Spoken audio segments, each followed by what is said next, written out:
আপনি কি কখনো ভেবেছেন চট্টগ্রামের এত পরিচিত একটা জায়গার নাম কেন ২ নম্বর গেট? প্রতিদিন আমরা এই জায়গার নাম বলি, রিকশাওয়ালা বলে, বাসের হেল্পার বলে, আমরা নিজেরাও বলি। কিন্তু এই নামটার পেছনে যে একটা দারুণ ইতিহাস লুকিয়ে আছে, সেটা কি জানতেন? চলুন সময়ের চাকা একটু পেছনে ঘুরাই। সাথে আছি আমি সাজিদ এম ফারুক। একসময় এখানে ছিল রেল লাইন, আর সেই রেল লাইনের ওপর ছিল লেভেল ক্রসিং, অর্থাৎ রেলগেট। তখন কিন্তু গেটগুলোর কোনো আলাদা নাম ছিল না। নাম নয়, নম্বর দিয়ে চেনা হতো। ১ নম্বর গেট, ২ নম্বর গেট, ৩ নম্বর গেট। এই এলাকাটা ছিল ষোলশহর রেল স্টেশনের পাশে।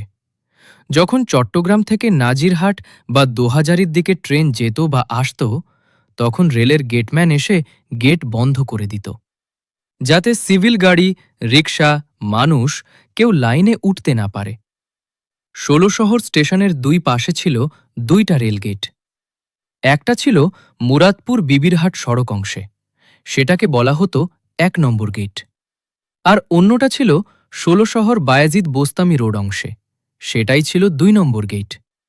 হ্যাঁ, আজকের এই ব্যস্ত জায়গাটাই ছিল সেই ২ নম্বর রেলগেট। ধীরে ধীরে মানুষ জায়গাটাকে সহজ করে বলতে শুরু করল ২ নম্বর গেট। আর নামটা এমনভাবে মুখে মুখে ছড়িয়ে গেল যে সেটাই হয়ে গেল স্থায়ী পরিচয়। আজও এখানে রেললাইন ও স্টেশন আছে, ফ্লাইওভার হয়েছে, চারপাশে দোকানপাট, যানজট, ব্যস্ততা। মজার ব্যাপার কি জানেন? আমরা প্রতিদিন এই জায়গা দিয়ে যাই, কিন্তু খুব কম মানুষই জানি এই ২ নম্বর আসলে একটা গেটের নম্বর ছিল।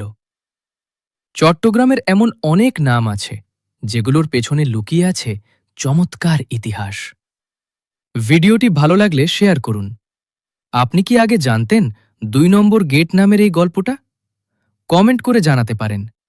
এমন আরও নতুন কিছু জানতে ইউটিউব চ্যানেল সাবস্ক্রাইব করুন ও ফেসবুক পেজ ফলো দিয়ে রাখুন।